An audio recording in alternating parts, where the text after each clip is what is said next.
Hello all, welcome to బండి let's talk. ఇంతవరకు ఎవరైతే సబ్స్క్రైబ్ చేసుకున్నారో ఈ ఛానల్ని బండి లెట్స్ టాక్ని, అందరికీ ధన్యవాదాలు. ఇంకా ఎవరైతే ఈ ఛానల్ని చూస్తూ సబ్స్క్రైబ్ చేసుకోకుండా ఉన్నారో వాళ్ళందరూ సబ్స్క్రైబ్ చేసుకుంటారని మనస్ఫూర్తిగా కోరుకుంటున్నాను. ఈరోజు ఆ, తెలంగాణకి సంబంధించిన ఒక న్యూస్ ఆర్ ఒక సిచ్యువేషన్ గురించి మాట్లాడదామని చెప్పేసి ఈ వీడియో చేస్తున్నాను. తెలంగాణలో రీసెంట్‌గా ఎప్పుడైతే ఈ తెలంగాణ రాష్ట్రంలో గవర్నమెంట్ ఫార్మ్ అయిందో, ఆల్మోస్ట్ డిసెంబర్‌లో లాస్ట్ ఇయర్ 2023 డిసెంబర్‌లో గవర్నమెంట్ ఫార్మ్ అయినట్టుంది. అప్పటి నుంచి అప్పటి ఎలక్షన్స్‌లో 2023 జనరల్ ఎలక్షన్స్, తెలంగాణకు సంబంధించిన జనరల్ ఎలక్షన్స్‌లో టీఆర్ఎస్ ఓడిపోయి కాంగ్రెస్ పార్టీ అధికారంలోకి వచ్చింది. కాంగ్రెస్ పార్టీ అధికారంలోకి వచ్చిన తర్వాత నుంచి అప్పుడు కాంగ్రెస్ పార్టీ అధికారంలోకి వచ్చినప్పుడు కాంగ్రెస్ పార్టీకి సంబంధించిన చీఫ్ మినిస్టర్ యనమల రేవంత్ రెడ్డి గారు చీఫ్ మినిస్టర్‌గా ఎన్నికవ్వడం జరిగింది. ఆ తర్వాత నుంచి చాలా పరిణామాలు చోటు చేసుకుంటున్నాయి. రీసెంట్‌గా ఇదే గవర్నమెంట్ తెలంగాణలో ఉన్నటువంటి కాంగ్రెస్ గవర్నమెంట్ హైడ్రా అని ఒక ఆర్గనైజేషన్‌ని బాడీని ఎస్టాబ్లిష్ చేసినట్టు తెలుస్తా ఉన్నది. ఈ బాడీ పర్పస్ ఏంటంటే, ఈ హైడ్రా సంస్థ పర్పస్ ఏంటంటే తెలంగాణకు సంబంధించిన ఆస్తులని ప్రొటెక్ట్ చేయడము, డిజాస్టర్ రెస్పాన్స్‌ని ఈ చెక్ చేయడము జరుగుతా ఉంటది.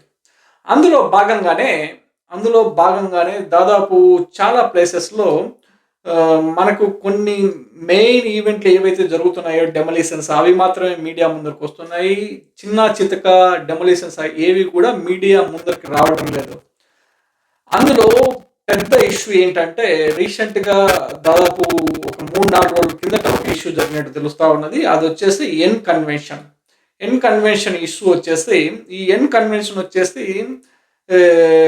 Run by owned and run by hero నాగార్జునకు సంబంధించినదిగా తెలుస్తున్నది. ఈ ఎన్ కన్వెన్షన్‌ని హైడ్రా సంస్థ కంప్లీట్‌గా కూల్చేయడం జరిగింది. ఇది మనం అందరము అప్రిషియేట్ చేయాల్సిన విషయమే. ఎందుకంటే వీళ్ళు చెప్తున్న ప్రకారము గవర్నమెంట్ ఏది కూడా వేరే వాళ్ళదైతే వాళ్ళ ఓన్ ప్రాపర్టీ అయితే గవర్నమెంట్‌కి సంబంధించిన ప్రాపర్టీ కాకపోతే గవర్నమెంట్ ఎటువంటి పరిస్థితులైనా కూల్చే పరిస్థితి ఉండదు. ఇది తెలంగాణ గవర్నమెంటు ఎన్ కన్వెన్షన్ కూల్చిందంటే వాళ్ళకి కాసింతన్న ప్రూఫ్స్ ఉంటాయి. ఇది కంపల్సరీ ఆక్యుపై చేసినదే, లేదంటే బ్రీచ్ చేసినది అయి ఉంటది. ల్యాండ్‌ను బ్రీచ్ చేసి కట్టినట్టే ఉన్నారు. కాబట్టే తెలంగాణ గవర్నమెంట్ కూల్చినట్టు తెలుస్తా ఉన్నది. ఇంతవరకు మనం తెలంగాణ గవర్నమెంట్‌ను అప్రిషియేట్ చేయాల్సి ఉంది.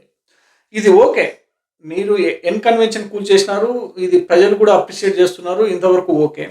కానీ మీరు ఎన్ కన్వెన్షన్ ఒకటి కూల్చి ఊరుకుంటే సరిపోదు కదా! ప్రజలు క్వెషన్ చేయడం స్టార్ట్ చేస్తారు.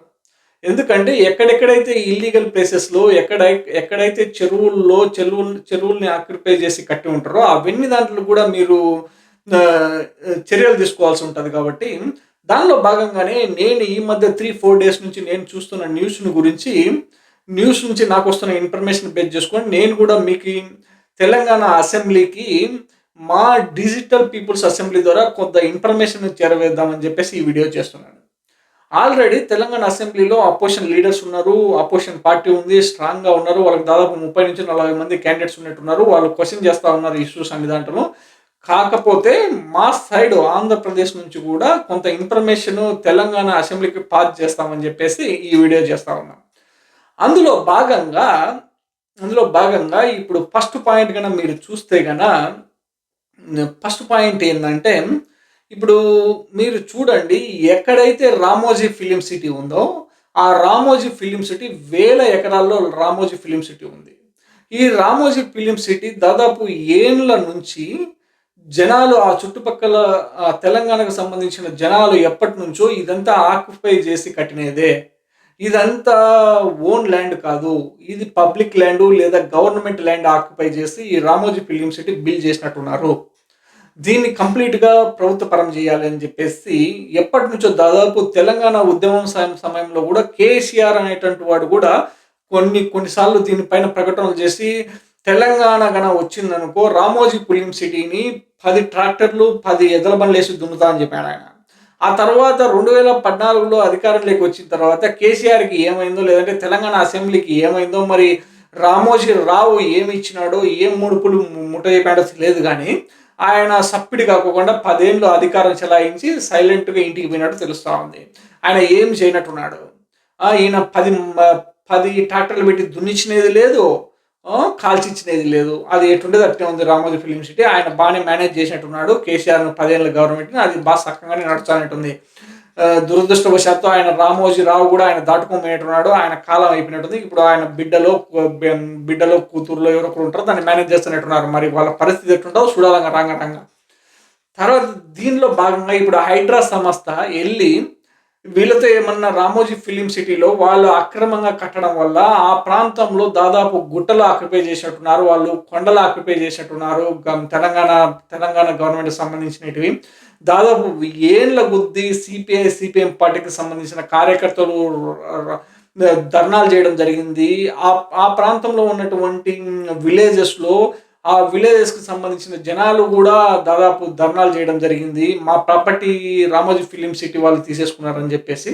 ఇప్పుడు హైడ్రా సంస్థ ఇట్లాంటి చర్యలు చేపట్టింది గాబట్టి, దాంట్లో భాగంగానే ఈ రామోజీ ఫిల్మ్ సిటీలో జరిగిన అక్రమాలు గాని, అక్రమంగా ఆక్రమించిన స్థలాలను గాని, తిరిగి మళ్ళా గవర్నమెంట్ స్వాధీనం చేసుకొని, లేదంటే ఎవరైనా ప్రైవేట్ ప్రాపర్టీస్ అయితే గనక పబ్లిక్‌కి సంబంధించినట్టయితే గనక వాళ్ళకి హ్యాండ్ ఓవర్ చేసేది ఏమన్నా ఉంటే చూసి ఆ చుట్టుపక్కల కొన్ని చెరువులు కూడా ఉన్నాయని చెప్పేసి తెలుస్తా ఉంది. ఈ చెరువుల్లో కూడా రామోజీ ఫిల్మ్ సిటీ కట్టినారని చెప్పేసి తెలుస్తా ఉంది.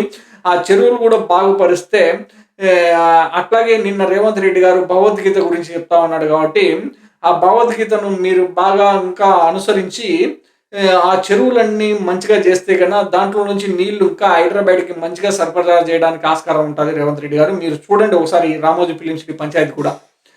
ఈ తర్వాత ఈ రామోజీ ఫిల్మ్ సిటీ పంచాయతీ అయిపోయిన తర్వాత రెండో పంచాయతీ ఏందంటే ఈ టీటీడీ ట్రస్ట్ ఇదొచ్చేసి మీరు ప్రీవియస్ పార్టీ మీరు టీడీపీలోనే ఉన్నారు కాబట్టి మీరు టీడీపీలో అప్పటికి సంబంధించిన మీ అధినేత చంద్రబాబు దగ్గరే మీరు వర్క్ చేసినారు కాబట్టి మీకు ఇంకా చాలా ఈజీ అయితది. స్పీడీ యాక్షన్ తీసుకోవడానికి పాసిబుల్ అయితది. ఈళ్ళు టీటీడీ ట్రస్ట్ వోళ్ళు ఈ టీటీడీ ట్రస్ట్ ద్వారా నిర్వహిస్తున్న ఒక కాలేజీ తీసుకెళ్ళి వాళ్ళు డైరెక్ట్ యాడో చెరువులో కట్టారంట. తీర్మానంగా చెరువులో కట్టినారంట.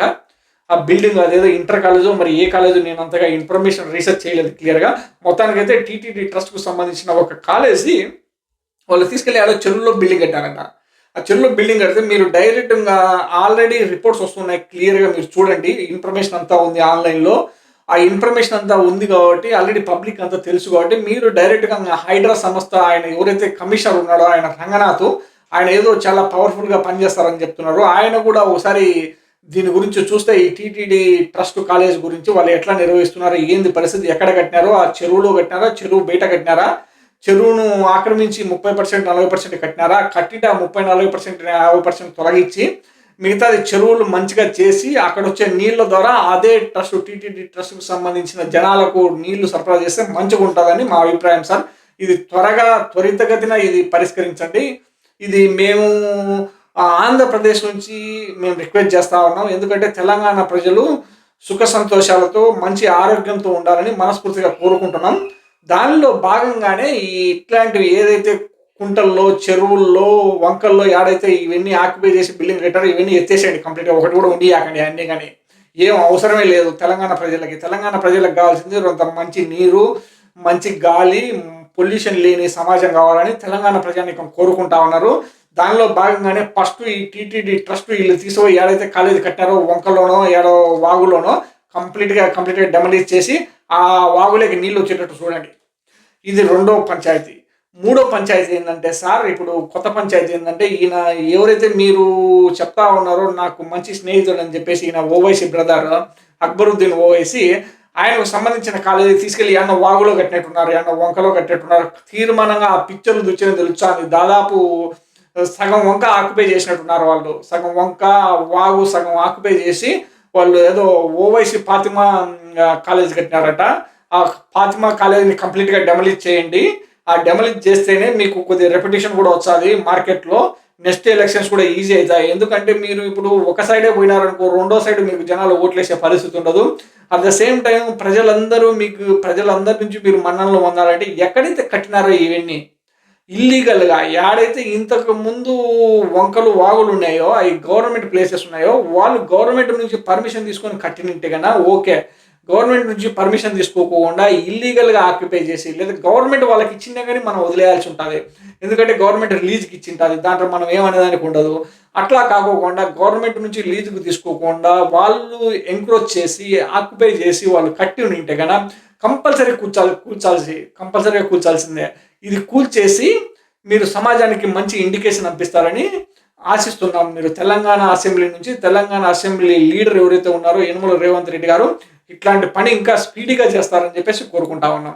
ఇది 3వ సమస్య సార్.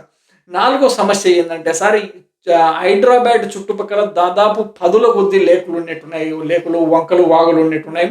ఈ వంకలు, వాగుల్లో పొల్యూషన్ రాకోకుండా, ఎందుకంటే ఆ చుట్టుపక్కల హైదరాబాద్ చుట్టుపక్కల ఎక్కడైతే ఏవేవైతే ఇవి మీరు కంపెనీస్కి ల్యాండ్ అలాట్ చేసి ఉంటారో వాళ్ళు ఇష్టానుసారంగా పొల్యూషన్ చేసేసి ఆ వాగుల్లోకి ఈ కంపెనీ నుంచి వచ్చే వ్యర్థాలన్నీ తీసుకుపోయి ఆ వాగుల్లో వంకల్లో వేయడం వల్ల అదంతా భూమిలోకి ఇంకిపోయి జనాలకు చాలా దారుణమైన పరిస్థితులు కల్పిస్తూ ఉంది పొల్యూషన్ పాయింట్ ఆఫ్ వ్యూలో. ఇది కూడా మీరు ఒకసారి దృష్టి పెట్టి ఇవి ఏదైతే ఈ కంపెనీలు కానీ వీళ్ళు ఏదైతే ఆక్యుపై చేసి కట్టి ఉంటారో ఈ బిజినెస్ పీపుల్ కానీ, లేదంటే ఇండస్ట్రియలిస్టులు కానీ, లేదంటే వీళ్ళు హీరోలు కానీ, లేదంటే హై ప్రొఫైల్ పీపుల్ కానీ, వీళ్ళు ఎవరైతే ఆక్యుపై చేసి కట్టారో అవన్నీ కంప్లీట్గా డెమలిష్ చేసి సమాజానికి ఒక ఇండికేషన్ ఇస్తారని మనస్ఫూర్తిగా ఆశిస్తూ సెలవు తీసుకుంటున్నాను సార్. ధన్యవాదాలు.